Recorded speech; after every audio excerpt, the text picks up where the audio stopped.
Wait, wait, wait, wait, wait, wait, wait, wait, wait, wait, wait. Get up, get up. Get up, get up.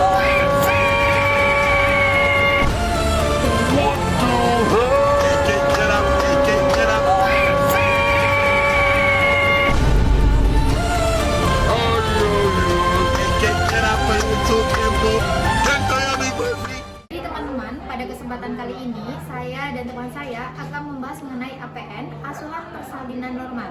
Nah, ketika ibu hamil datang ke tempat klinik kita dengan keluhan ingin bersalin, kita harus mengenali tanda dan gejala kala 2, yaitu dorongan untuk menaran, teknus, tekanan pada anus, perjol, perineum menonjol, dan vulkanum, vulva membuka. Ketika kita sudah mengenali tanda dan gejala kala 2 tadi, maka langkah selanjutnya yaitu kita menyiapkan alat dan persiapan diri. Apa aja sih alatnya? Kita lihat di sini ada bengkok, kemudian ada Linex, RDTT, kapas sublimat, kemudian ada vitamin K, oksitosin, dan salak mata. Kemudian ada penjepit tali pusat, kemudian heading set, partus set, penyedot pengisap lendir, kemudian ada TTV dan termometer. Nah, ini untuk mengukur nadi. Kemudian kita membutuhkan persiapan diri seperti APD dari ujung kepala sampai ujung kaki, dan persiapan seperti handuk, kemudian duk untuk mencuci tangan, kemudian ada waslap, dan banyak lagi. Setelah kita mengecek kelengkapan alat dan alatnya sudah lengkap, maka langkah selanjutnya yaitu kita persiapan diri. Dan sebelum mempersiapkan diri, kita buka oksitosin terlebih dahulu.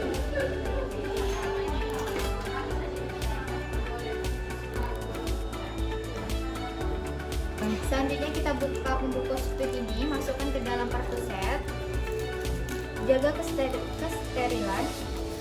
Kita buang sampah ini ke sampah kering. Selanjutnya kita menggunakan APD lengkap.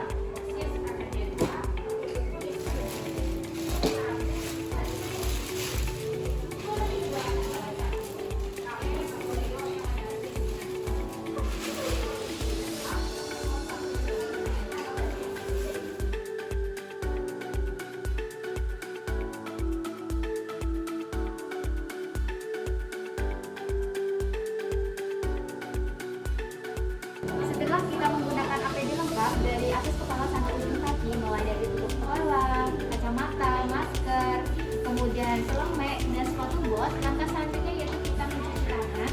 Dan sebelumnya kita lepaskan semua perhiasan yang kita pakai, mulai dari cincin, jam tangan, dan semua perhiasan.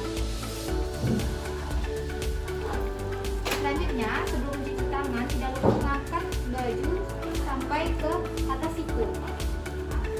Barulah kita mulai cuci tangan dengan 7 langkah.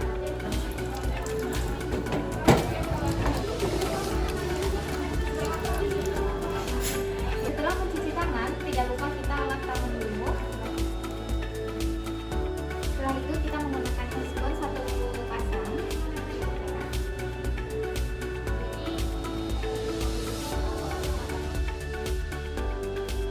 Nah, ini adalah tangan yang steril dan ini adalah tangan yang bersih. Selanjutnya kita masukkan oksitosin ke dalam split 3 cc. Tangan yang bersih memegang ampul, dan tangan yang steril kita memegang split. Tidak lupa kita eratkan dulu.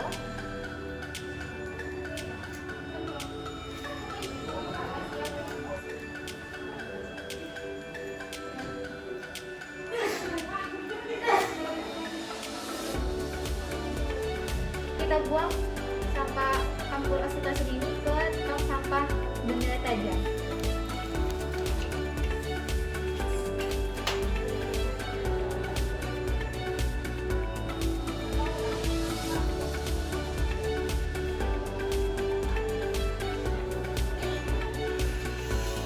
Selanjutnya yaitu kita akan melakukan sulfaidin sebelum melakukan PT.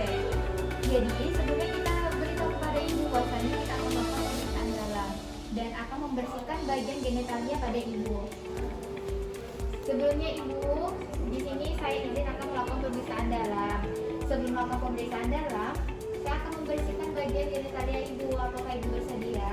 Bersedia ya Bu?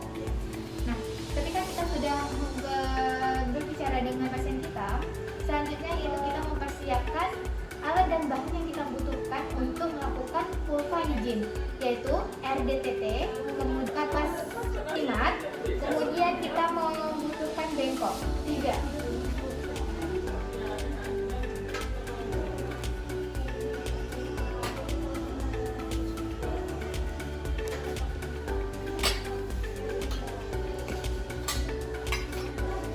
Berhubung tanggal 11 kita belum memakai handphone dan persiapan untuk saya sudah kita persiapkan, langkah selanjutnya yaitu kita menggunakan handphone sebelahnya.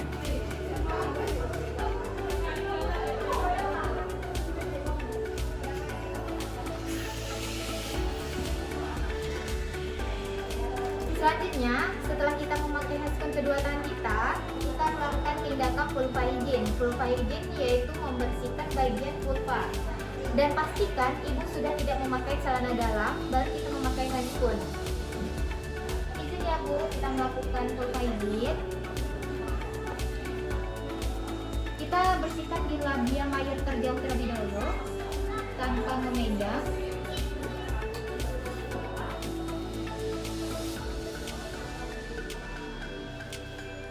Baru labia minora terjauh.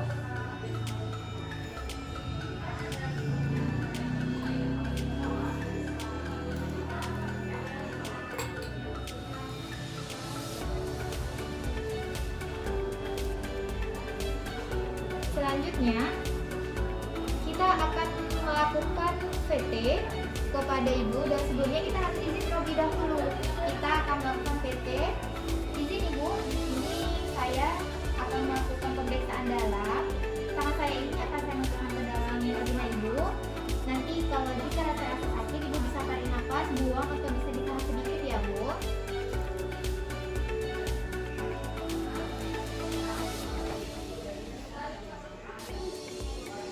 Nah, sepertinya Bu ini pembukaannya sudah pembukaan lengkap, namun saraf ketubannya belum pecah Ibu.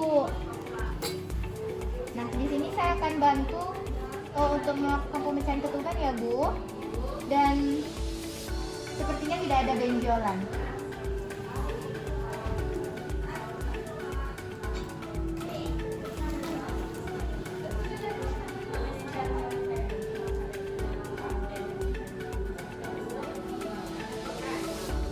Ya Bu, saya pecahkan dulu saraf ketubannya. Karena ini sudah pembukaan lengkap, tapi saraf ketubannya belum pecah Ibu.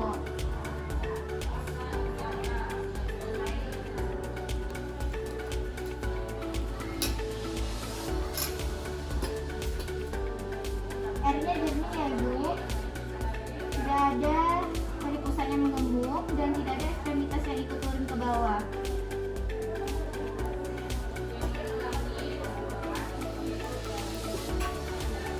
Jadi Bu, ketika saya melakukan pemecahan saraf ketuban tadi, gunanya untuk membantu jalur supaya cepat turun Bu. Jika saraf ketubannya belum turun, itu akan memperlambat janin untuk turun ke bawah.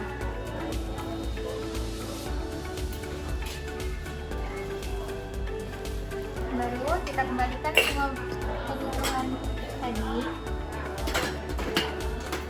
Jadi Bu, tadi saraf ketubannya sudah saya pecahkan. Kemudian saya akan melakukan DJJ untuk mengetahui denyut jantung janin yang ada di rahim ibu, supaya kita mengetahui bagaimana sih kondisi janin ibu, apakah sehat atau tidak. Nah, kita gunakan indeks ini untuk mengukur detak jantung pada janin. Tidak lupa menggunakan jam untuk mengukurnya.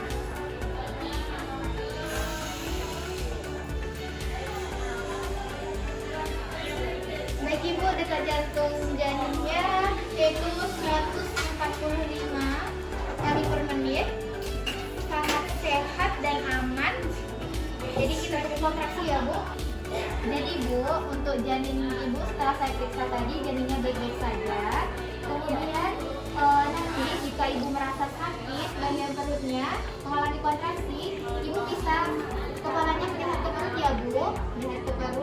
Kemudian kakinya dilebarkan, dekatkan ke paha. Setelah didekatkan ke paha, nanti bapak bisa bantu ibu ya Kak. Bisa pegang tangannya, kasih ulusan perut, kasih semangat ibu dan dukungan kepada ibu supaya ibu semangat untuk melahirkan bayi bapak dan ibu. Jadi ibu nanti kalau mau mengedat itu seperti BAB, tarik nafas panjang dan kan seperti kita melakukan BAB Bu. Tarik nafas panjang dan jika ibu tidak merasa sakit, jangan ibu mengedankan apa yang di dalam isi perut ibu. Jangan didankan karena ibu tidak mengalami kontraksi, istirahat saja, istirahat cukup, mengumpulkan energi, jangan buang energi untuk mengedan. Baik ibu, apakah sudah mengerti? Bisa ibu coba terlebih dahulu.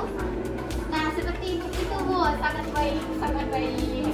Luar biasa mantap ya Kak. Nanti ibu kalau merasa capek, lelah dalam melakukan proses persalinan nanti, ibu boleh istirahat, boleh telentang miring ya Bu, telentang miring. Kaki bawahnya luruskan, kaki atasnya bengkokkan. Nah, di sini sakit Bu, ya saya akan melakukan persiapan terlebih dahulu.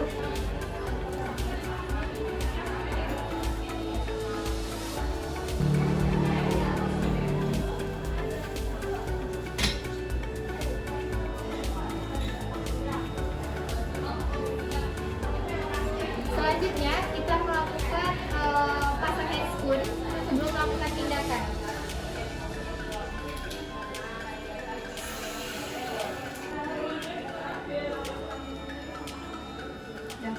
Jadi, ketika kepala janin sudah mencapai 5-6 cm tampak dari luar, tindakan selanjutnya yaitu kita akan menolong janin. Satu tangan menahan perineum, satu tangan menahan kepala janin supaya tidak ada terjadi robekan.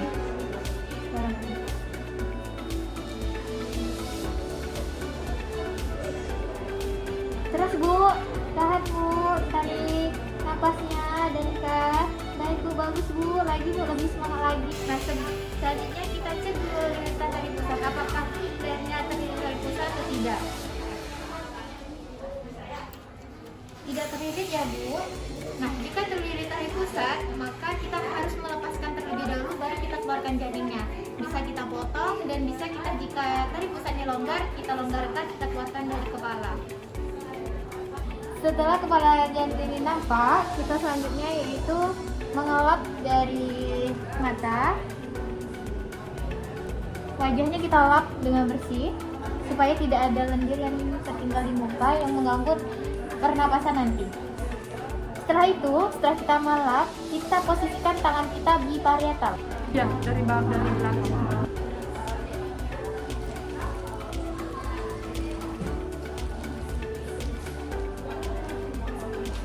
Setelah bayi keluar, langkah selanjutnya yaitu kita melakukan penilaian sepintas, yaitu menangiskah dia, kemudian bagaimana gerakannya, status ototnya, apakah baik atau tidak. Jika dia menangis kuat, berarti bayi itu sangat bagus, aspeksianya tidak terganggu, kemudian pernapasannya baik, tidak aspeksia, kemudian tonus ototnya bergerak dengan baik. Selanjutnya kita lap bayi ini dari kepala sampai kaki, kecuali bagian tangan, telapak tangan. Selanjutnya kita ganti handuk yang kotor ini dengan handuk yang bersih. Bukan pindah dulu ya Dek. Kita ngecekkan dulu. Padahal mau ngapain nih? Mbak pakaian kotor dan lutut juga. Setelah kita bersihkan bayi tadi, kita sudah ganti handuk, selanjutnya kita periksa ada nggak janin kedua, bayi kedua.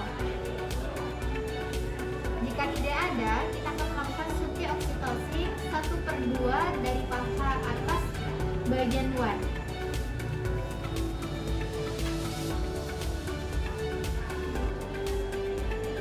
Sudah ya Bu. Nah, selanjutnya kita akan memotong tali pusat. Sebelum melakukan pemotongan, kita susun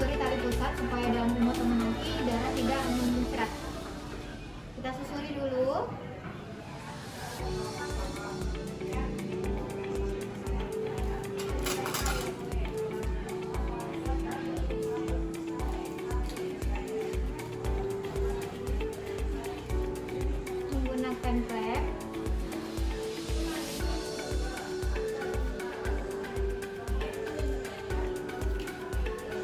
Selanjutnya kita gunakan klem ini lagi, kita susuri lagi.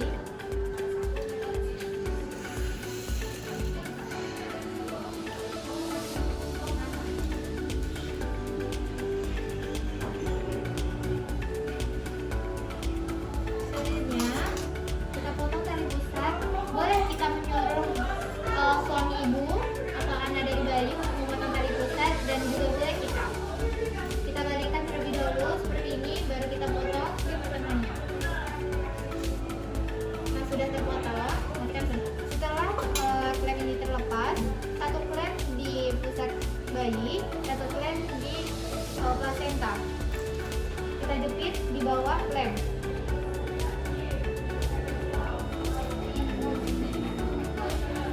Dan pastikan klem ini jauh menyentuh kulit bayi. Setelah kita klem, bisa kita lepas klemnya. Setelah itu kita IMD bayi. Tidak lupa kita taruh di kain kotor. Kita tutup dengan selimut supaya menjaga kehangatan, dan tolong ibu bidan topinya, Bu.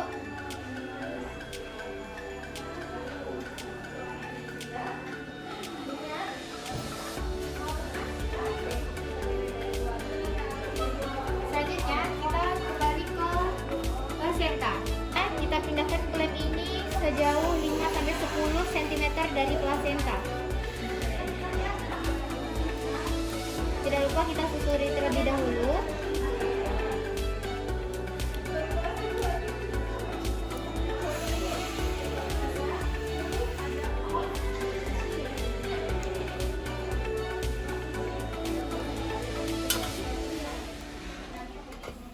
Kita lihat tanda-tanda pelepasan plasenta, yaitu ada semburan darah tiba-tiba, kemudian tali pusat memanjang, kemudian datang kontraksi.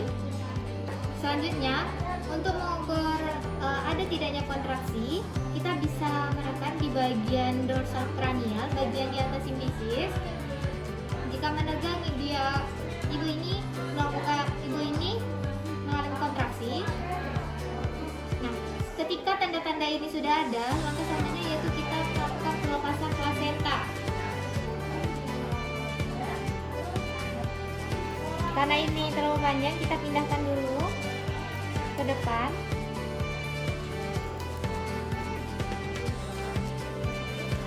Tarik ke bawah,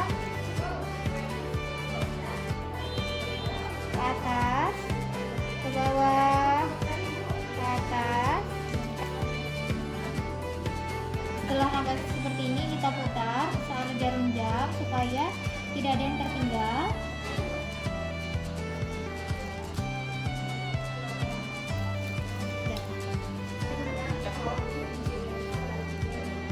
Selanjutnya kita cek apakah ada robekan, kemudian ada tidak bagian yang tertinggal, katiledonnya atau dan yang lainnya.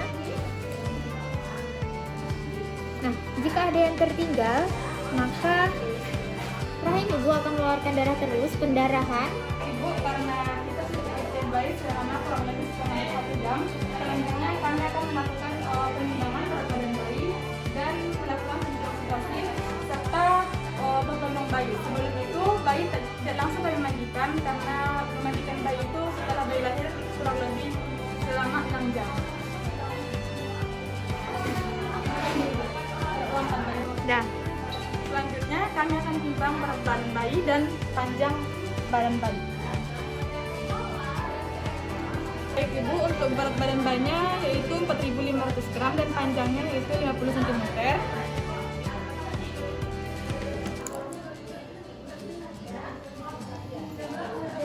Kita bersihkan dulu badan bayinya.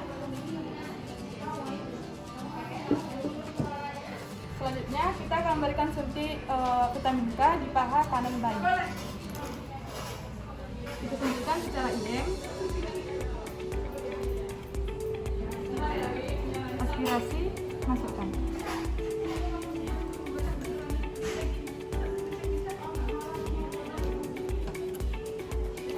setelah kita suntikkan, kita selanjutnya pemberian salep mata. Dari luar ke dalam, dari luar ke dalam. Selanjutnya kita akan membedong bayi.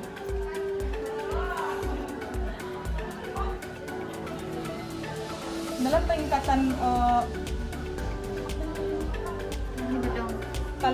dalam pengikatan tali bedong bayi, usahakan untuk tali pusat tidak berada di bagian bawah, agar ketika bayi kencing, air kencing bayi tidak terkena ke tali pusat bayi sehingga tidak menyebabkan infeksi.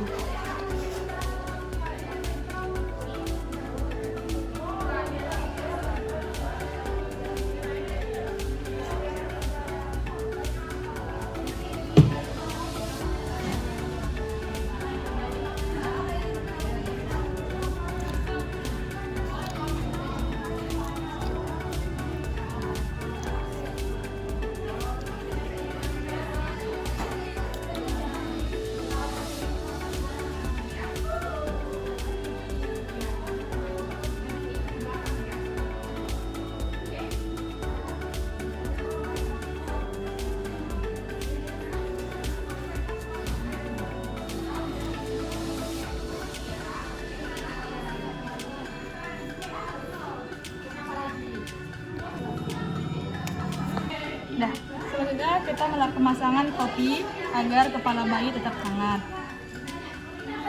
Setelah kita bedong, bayi kita letakkan kembali di samping ibu. Ya, ketika persalinan sudah selesai, plasenta sudah selesai, bayi sudah kita bersihkan ibu terlebih dahulu. Paha menggunakan air bersihkan.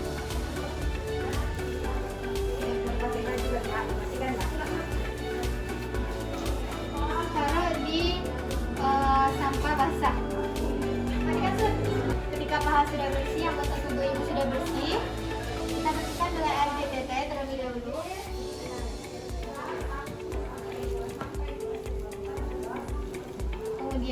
Kemudian kita bersihkan sekitar ini dengan menggunakan air klorin.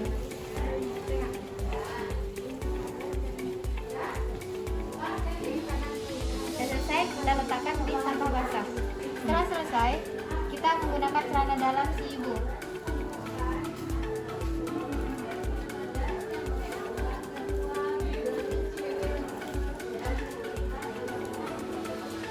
Ini ya Bu, saya pakaikan celana dalamnya dulu. Nah sudah.